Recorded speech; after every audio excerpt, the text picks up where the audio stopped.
Hola, ¿qué tal? Bienvenidos a nuestro tercer video de clase. En el día de hoy vamos a ver los tipos de materia o en inglés the kinds of matter. Lo primero que tenemos que tener en cuenta es que la materia puede presentarse de dos formas, esto según la cantidad y tipos de sustancias que la forman. Así que identificaremos a las sustancias puras y a las mezclas. Sin embargo, en el día de hoy nuestro estudio se centrará en la materia como sustancia pura. Las sustancias puras o pure substance tienen las siguientes características. La primera de ellas es que una sustancia pura está compuesta por un solo tipo de materia, de tal manera que sus componentes son fijos y no varían. Estos componentes que forman a la sustancia pura no pueden ser separados por métodos físicos como la decantación, como la evaporación y el tamizado, que son técnicas que utilizamos para las mezclas.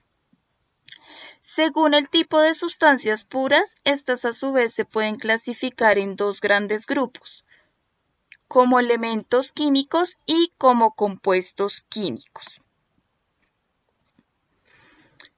Iniciaremos entonces con las características de los elementos químicos, los cuales tenemos como ejemplo al hierro, al oro, al hidrógeno y al oxígeno. Y es importante tener en cuenta que todo elemento químico está representado en una herramienta muy importante de la química, que es la tabla periódica. Allí encontraremos cada elemento químico descubierto en la naturaleza a lo largo del tiempo y que se representa por medio de símbolos o abreviaciones que nos permiten identificar a ese elemento sin recurrir a su nombre completo.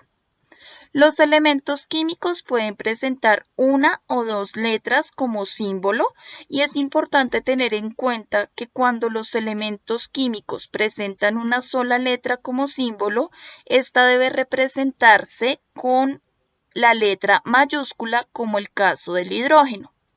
Por otra parte, cuando el elemento presenta dos letras, como es el caso del mercurio y del hierro, la primera de ellas debe ir en mayúscula y la segunda en minúscula, como Hg y Fe correspondientemente. Dentro de nuestro segundo grupo de sustancias puras tenemos entonces a the chemical compounds, es decir, a los compuestos químicos, que a diferencia de los elementos químicos, estos van a presentar las siguientes características. La primera de ellas es que un compuesto químico es una sustancia pura, pero que está formada por dos o más elementos químicos. Y según sus componentes podemos reconocer dos tipos de compuestos químicos: los químicos orgánicos o los químicos inorgánicos.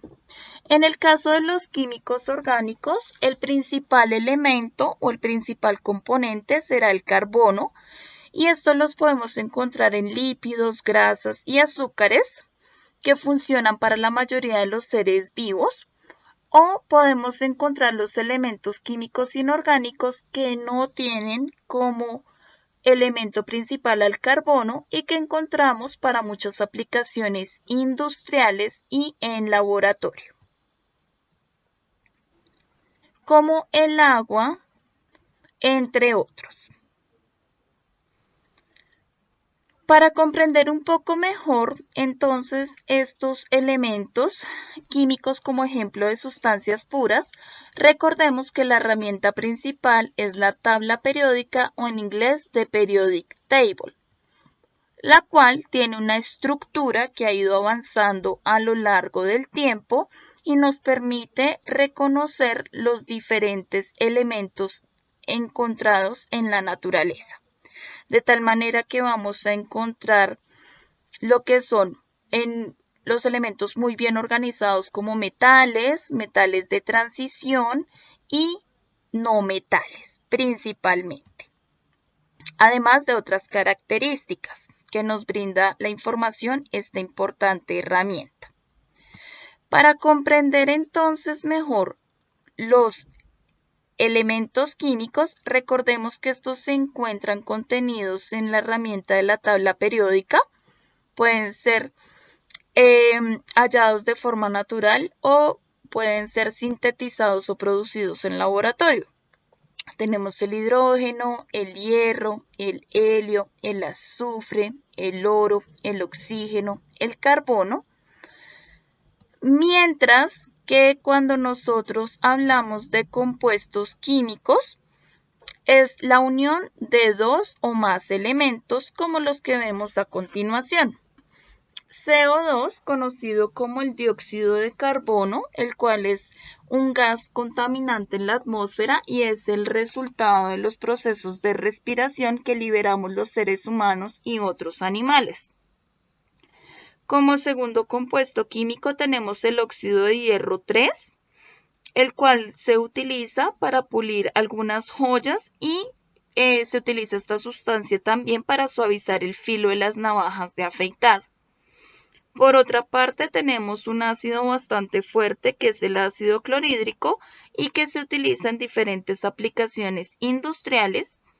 Y por último, tenemos el cloruro de potasio, muy empleado en medicina, en avances científicos, en el procesamiento de alimentos, pero también en altas cantidades puede ser letal, ya que este es uno de los principales componentes que hacen parte de las inyecciones letales en aquellos países donde la condena a muerte está permitida.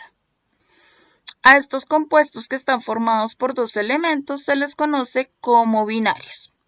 Por último, recuerden repasar muy bien este video de clase y realizar la actividad propuesta. Nos vemos en la siguiente sesión. Que tengan un excelente día.